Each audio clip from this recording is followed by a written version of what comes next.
big lesson that we learn in this journey. Well, a lot. I learned a lot. But what shook me the most is that people come to me and say that you have saved my life. Not just one, but many. That moved me a lot. And so, seeing so much people coming out to join this mission together, that also tells me a lot. The life of people, the life of human beings are served so much. That's why within just this movement, everybody coming out.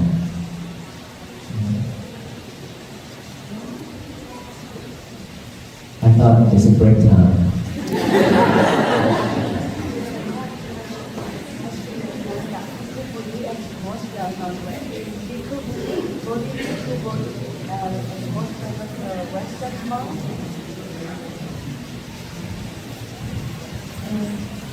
Can you hear me? As we all know that people will be at the Lord's Western month. I saw the video that he met you and he entered his speech. What was the first word that he said when he met you? What was the word that he said to you when it was something that Bhikkhu Bodhi is not the only one, but many other venerable monks who came and met us in Washington DC. That is our last leg. All of our venerable monks always said, "We're proud of you, and we pray for you every single day. You have done a great job. You have brought all the people together. This is something that is unusual. This is something that is very difficult journey, but you and along with all the venerable monks have done this. In this journey, I know that it's a very tough journey, but you all have completed.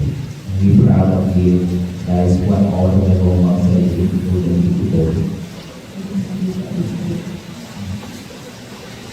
We are grateful beyond words we can say at this so very glorious thing you all did. Thank you.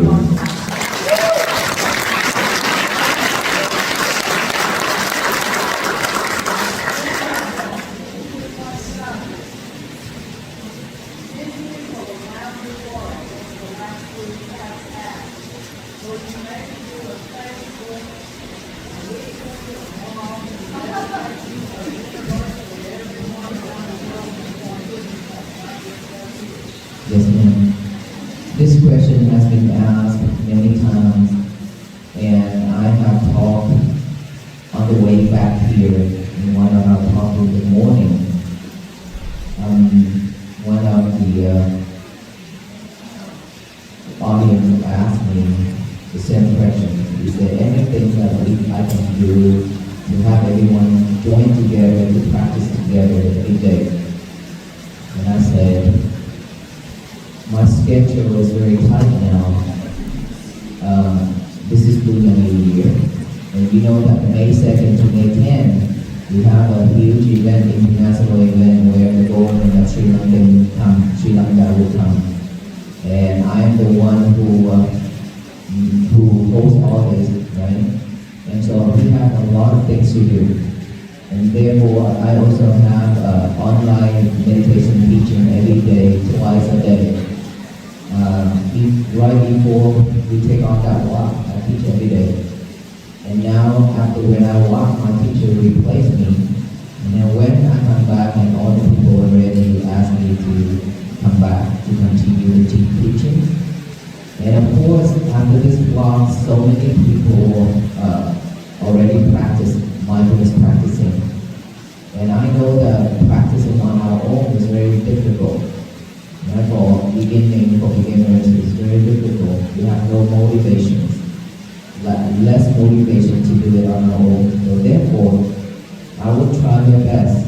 I will try my best to be online, Zoom or something, so that everybody can join together to practice every day, and then I can share, when we practice, I can share more about that mindfulness practicing, because mindfulness practice that I share along along the way, that is just the beginning. That's not it. That is just the beginning for us to train ourselves to come back to this present moment. But that's not it. Still a lot more to go. So I will try my best. But give me until after the New Year. I need to celebrate New Year.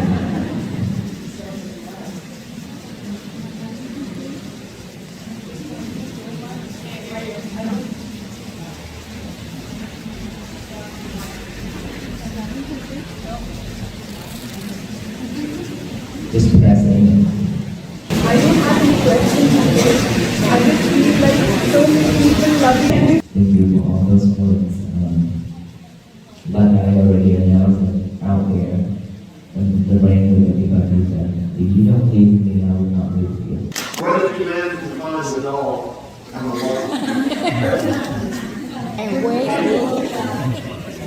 Aloka we found from India, Kolkata airport during the walk in India under 12 days in 2022. That is when I found Aloka. And after the journey in 112 days, I brought Aloka here, April of 2023. Yes, in India we walk. It's also very cold too. Very cold in India as well, but it's not snows and ice. And these days, especially Virginia, is when snowstorm. And those days very tough for us. Our monks, you see that we don't wear jacket. And all we can do is just bundle up inside and then walk. And it's our feet and hands and everything is just numb and it feels very painful. And especially when we caught a cold and we cough a lot, and we have to cover our nose and our mouth when in the cold. So when we cover it, we cannot breathe while we walk. So we have to take it off and expose it. The more we expose it, the more it gets worse. So those are the tough days for us. And after the snow is like very super strong wind, just almost blow us on the ground. With all that snow splash all over our face and body and things like that. Those are the tough days for us. But we get through it. We got through it. And we finally got it done in DC. So.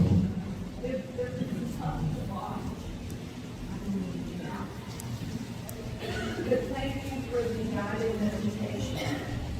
There was a group that got together, and there is power in having several people versus always doing by yourself. The last night, which is at the GW University, right? There's a global loving kindness meditation. That is my first meditation that lead globally like that. I do feel that energy together, just thousands and thousands of people in that stadium alone already. And many countries also doing that the same thing at the same time with us. And so with that power, I truly believe it will move a lot of people, it will move a lot of people and will change. Definitely it will also change a lot of things in this universe as well. As long as we continue doing that, our world will be better and better. We'll turn into a better place.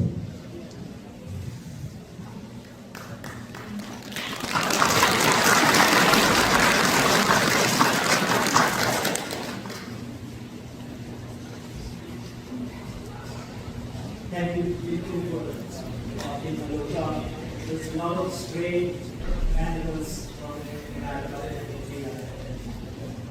How can we spread more awareness of knowing them, improving their condition, stray animals? Loving kindness is not limited to anybody, to human being, but it's for all beings. That is why we do the loving kindness meditation together. It's for all beings. Loving kindness has no boundaries. And so by doing that, it spread all over this universe, so all beings will receive, right?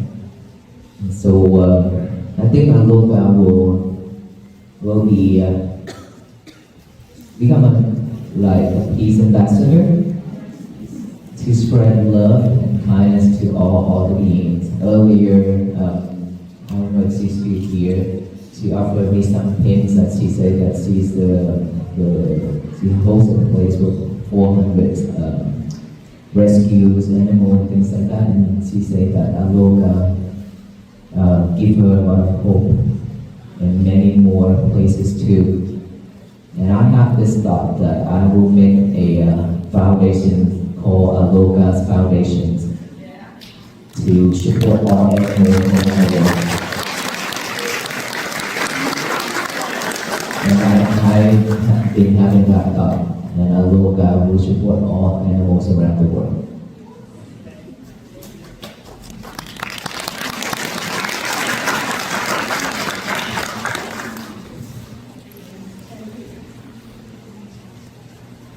You need to rest the Yes, thank you. So I was one of those volunteers in Virginia. My fingertips are still frozen and numb, so I can only imagine what you're all are feeling. So my question is, do you accept students who are not dedicated to becoming a monk? Student is not about becoming a monk or a nun to become a student. Lay people also a student. Each monk, each teacher, each guru have a lot of disciples, have a lot of students based on their teachings, of course. So they will become the guide to many lay people, and when the lay people respect them and ask them to become their teachers and masters, then that's how it works. And so, of course, it's not that you have to become a monk or a nun to become a student of any monk. But for me alone, I feel like I don't have that much of wisdom and knowledge to receive students. There's a lot of things that I wanted to do, but I couldn't. And so I would try my best just to share with what I have and what I practice to many people as possible. And I will continue doing that. Thank you.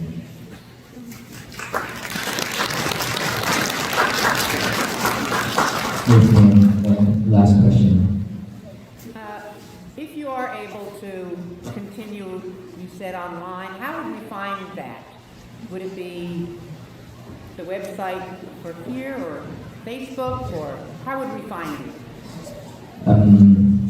Definitely our team will have it online on our website, dhammajeria.com, and Walk for Peace pages like Facebook, TikTok, and Instagram. We have those people who control those pages here.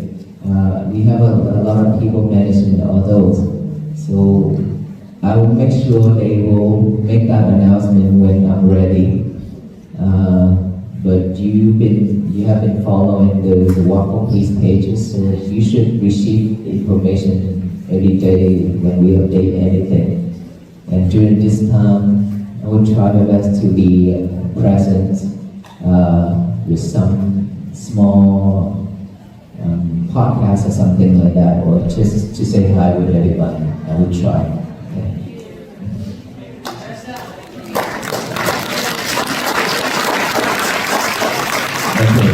So now you enjoy your time here. More than welcome. I think it's no more rain outside, so you're more than welcome to walk around the garden and tour the temple. And I will go say hi to my team first. Okay? Thank you so much, everyone.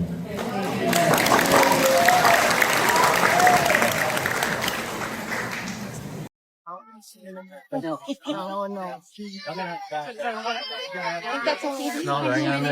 still looking for that lady who is, who charged us the donation. Yeah. I can't just give it to her.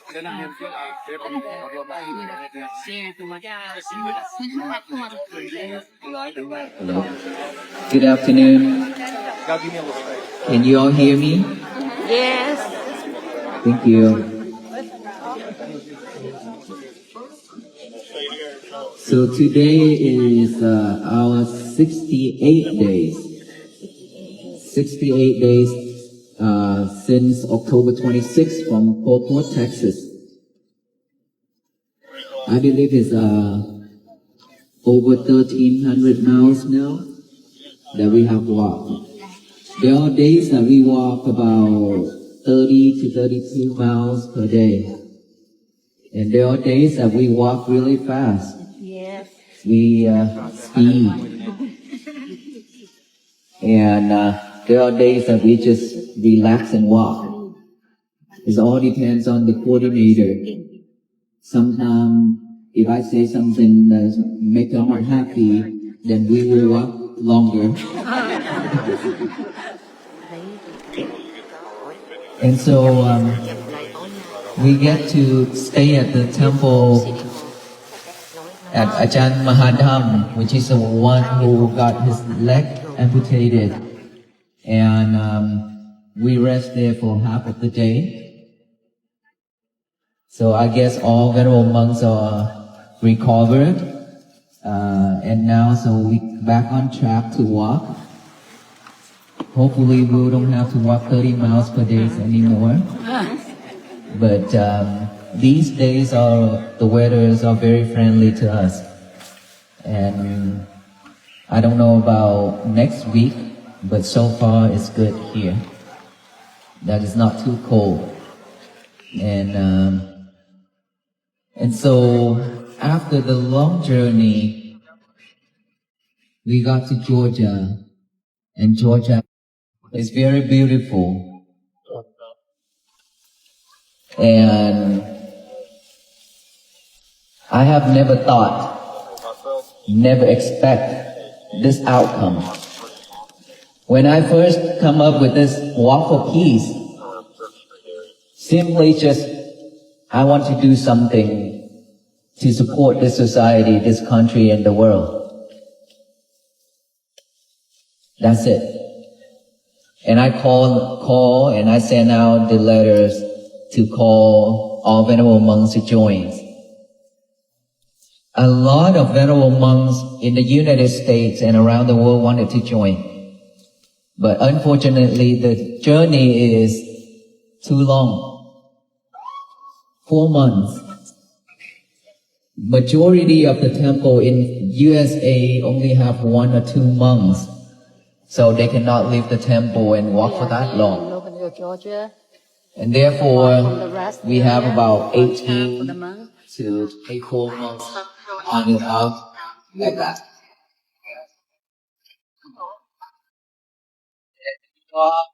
Every day we walk. They teach you all kinds of illness. But we still walk. Walk until today. There's a road that is like roller coaster going up and down. You have to climb up the hill and then go down the hill, climb up the hill again. And those days are really hot. And when you walk on the flat road, it's really cold. So, we walk everywhere. Now that a lot of people and all of us here today, we are now accepted to join this mission. The mission of peace, loving kindness, and compassion. We all already know that peace is already with us. It's been with us, never left us, right? Do you know that? Yes. It's just that we didn't have time to look back to look within. We keep on chasing the outside world and keep letting the other people control us. So many people wanted to control the others. And we also wanted to control the other people too, isn't it? Right? We want to control our husband. We want to control our wife. We want to control our kids. There is a profound and quiet miracle that happens when we simply place one foot in front of the other with intentionality and grace. In a world that so often feels frantic, divided, and overwhelmingly loud, the act of walking can become a radical declaration of peace. This is the spirit of the Walk for Peace, an extraordinary pilgrimage led by Venerable Bhikkhu Panikkara and a dedicated group of monks. Beginning their journey in Fort Worth, Texas, they embarked on a staggering trek of over 1,300 miles, not to protest or to shout, but simply to walk. To breathe, to be present. Their physical journey across the varied landscapes of America offers a beautiful, living map for the spiritual journey we are all navigating. It is a gentle reminder that we spend so much of our lives running outward, searching desperately for a sense of sanctuary, healing, and belonging that we mistakenly believe exists somewhere out there. Yet, as the monks step softly upon the earth, day after day, they carry with them a timeless truth. The peace we are looking for is not a destination to be reached, but a presence to be uncovered. It is already within us, patiently waiting for us to slow down enough to notice it. The reality of such a pilgrimage, however, is not merely a poetic metaphor. It is a grueling, physical endurance test that forces a profound confrontation with the present moment. Imagine walking 30 to 32 miles in a single day. Imagine facing roads that rise and fall like relentless roller coasters, forcing you to climb steep hills only to descend and climb again, your muscles aching with every step. The monks encountered days of gentle weather in places like Georgia, where the world felt kind and beautiful, but they also walked straight into the bitter, unforgiving teeth of Virginia snowstorms. Without heavy winter jackets, bundled only in what they could wear beneath their robes, they faced winds so fierce they were nearly blown to the ground. Snow and ice lashed across their faces. Their fingertips grew numb and frozen, the deep pain of the cold sinking into their bones. When illness struck and coughs racked their chests, the simple act of breathing became a struggle. Covering their mouths in the freezing air made it hard to catch a breath, but exposing their faces to the wind only worsened the cold. In these moments of extreme physical vulnerability, the true practice of mindfulness is forged. It is easy to be peaceful when the sun is shining and the path is flat, but what do we do when the blizzards of life surround us? We all experience our own internal Virginia snowstorms, seasons of grief, periods of overwhelming anxiety, times when the winds of change threaten to knock us off our feet. The instinct is to fight the storm, to tense up against the pain, or to despair that the cold will never end. But the monk's journey teaches us the profound art of breathing through the discomfort. They did not fight the winter. They wrapped themselves in patience, accepted the harshness of the elements, and continued to step forward. Even when resting at a temple alongside a fellow monk who had endured the amputation of a leg, they found solace and strength in resilience. They teach us that mindfulness is not about escaping the storms of life, but about finding a quiet, unshakable center within the swirling winds, trusting that if we keep moving with a gentle heart, the storm will eventually pass. This physical surrender to the weather seamlessly mirrors the emotional surrender we must cultivate in our daily lives, particularly when it comes to our illusion of control. Just as we cannot command the freezing winds to stop blowing, we cannot command the world around us to bend perfectly to our will. Yet, how often do we try? We spend vast amounts of our vital energy attempting to manage and manipulate our environment. We want to control our husbands and our wives. We want to tightly manage our children's paths. We want to dictate the behavior of our family members, our coworkers, and even strangers. We possess what the Venerable gently calls a controlling mindset, constantly chasing the outside world and allowing the actions of others to dictate our own inner weather. This desperate grasping for control is the root of so much of our daily suffering. When we tie our happiness to how well others follow our invisible scripts, we are perpetually disappointed, frustrated, and exhausted. True freedom begins the moment we release our grip. Letting go does not mean we stop caring for our loved ones. Rather, it means we love them as they are, without the suffocating condition that they must change for us to feel at peace. Mindfulness invites us to turn our gaze inward. Instead of trying to force the external world into submission, we are asked to govern our own reactions, to cultivate our own patience, and to tend to the garden of our own minds. When we finally stop fighting to control the universe, we discover a vast, spacious relief. We realize that we do not need to manage the world to be safe in it. The beautiful irony of this surrender is that the moment we stop trying to force others to change, we naturally become a source of profound transformation for them. This was one of the most deeply moving revelations of the Walk for Peace. Along the journey, person after person approached Venerable Panikkara with tears in their eyes, expressing a sentiment that shook him to his core. "You have saved my life." Not just one person, but many. How does a monk walking quietly down the shoulder of a highway save a life? He does not do it by offering unsolicited advice, nor by trying to control or fix the people he meets. He does it through the sheer, radiant power of his presence. When someone is drowning in the dark waters of despair, depression, or isolation, the most life-saving force in the world is encountering another human being who is deeply, thoroughly at peace. Our energy speaks long before our words do. When we commit to our own healing, when we walk through our own lives with a grounded, compassionate heart, we silently give others permission to do the same. We become a refuge. People can feel when they are in the presence of someone who will not judge them, who will not try to manipulate them, and who simply sees them with eyes of loving kindness. By merely showing up in the world with a peaceful spirit, the monks became lighthouses for weary travelers. This is a quiet encouragement for all of us. Your commitment to your own mindfulness practice is never just about you. Your inner peace has a ripple effect that touches your family, your community, and strangers you may never even speak to. You never know whose life you might be saving simply by walking through the world with a kind and open heart. This ripple effect of loving kindness naturally expands, eventually dissolving the boundaries we place between ourselves and the rest of the world. True mindfulness does not limit compassion only to those who look like us, think like us, or even belong to our own species. It recognizes the inherent dignity and interconnectedness of all living beings. This expansive love is beautifully captured in the story of Aloka, a simple doll found at an airport in Kolkata, India, during an earlier 112-day pilgrimage. Aloka was carried across the world, evolving from a mere object into a cherished symbol, an ambassador of peace meant to spread love to every corner of the globe. This same boundless compassion was extended to the vulnerable creatures of the world, from the stray dogs of Madagascar to the abandoned animals in local Virginia rescue shelters. The Venerable's vision of a foundation to support all animals speaks to the very heart of loving kindness. It has no borders. When we practice sending well wishes into the universe, we do not selectively choose who deserves our love. We offer it to the joyously happy and the deeply sorrowful, to the human family and the animal kingdom, to the forests and the oceans. In a society that often trains us to build walls and protect our own interests, extending our compassion to all beings is a profoundly healing act. It softens our hardened edges. It reminds us that the life breathing within us is the exact same life breathing within the stray dog, the rescue cat, and the neighbor we struggle to understand.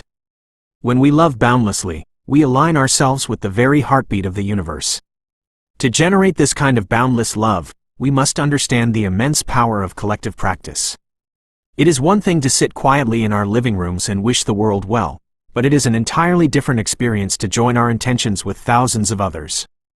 This was realized during a majestic, global loving-kindness meditation hosted at a university stadium. Thousands of people gathered together in that space, while countless others from countries all around the world tuned in simultaneously. The energy generated in those moments of collective stillness is palpable. It is a thick, resonant frequency of hope that can literally be felt in the air. When thousands of human hearts intentionally synchronize to broadcast peace, it moves people. It shifts the atmosphere. It has the power to change the world. Yet, as uplifting as these massive gatherings are, the Venerable offers a gentle, honest truth. Practicing on our own, in the quiet reality of our everyday lives, is incredibly difficult. For beginners and seasoned practitioners alike, motivation wanes. The initial spark of inspiration fades when faced with the repetitive, unglamorous nature of daily meditation. This is why spiritual community, whether in person or gathering online through a screen, is so vital. We need teachers, and we need each other, to gently pull us back when we drift into distraction. More importantly, we must remember the Venerable's profound wisdom that simply coming back to the present moment is just the beginning. Mindfulness is not the finish line, it is the doorway. Returning to the breath is the foundational step that clears the noise, but beyond that door lies the lifelong, deeper work of transcending our egos, dismantling our prejudices, and actively cultivating a heart that can hold the suffering and joy of the world. It is a long journey, which is why we must walk it together. Ultimately, this entire journey, the miles walked across the American South, the freezing winds endured, the profound realizations of control, and the expansive love shared with all beings, brings us back to a single, beautiful revelation. The peace we are seeking, the divine essence we are so desperate to find outside ourselves, has never been missing. As the Venerable so beautifully reminds us, it has always been with us. It never left us. We merely became too busy, too distracted, and too caught up in the stormy weather of our own minds to look back and see it. You do not need to walk 1,300 miles to find your sanctuary. You do not need to change everything about your life, perfectly control your surroundings, or wait for the storms to pass before you are allowed to feel joy. Right here, in this very breath, the peace you are looking for is resting quietly within your own chest. It is the quiet observer behind your worries. It is the steady warmth beneath your fears. Your only task is to stop running. Lay down the heavy burden of trying to manage the universe, take a deep, nourishing breath, and welcome yourself home to the beautiful, unshakable peace that has been patiently waiting for you all along.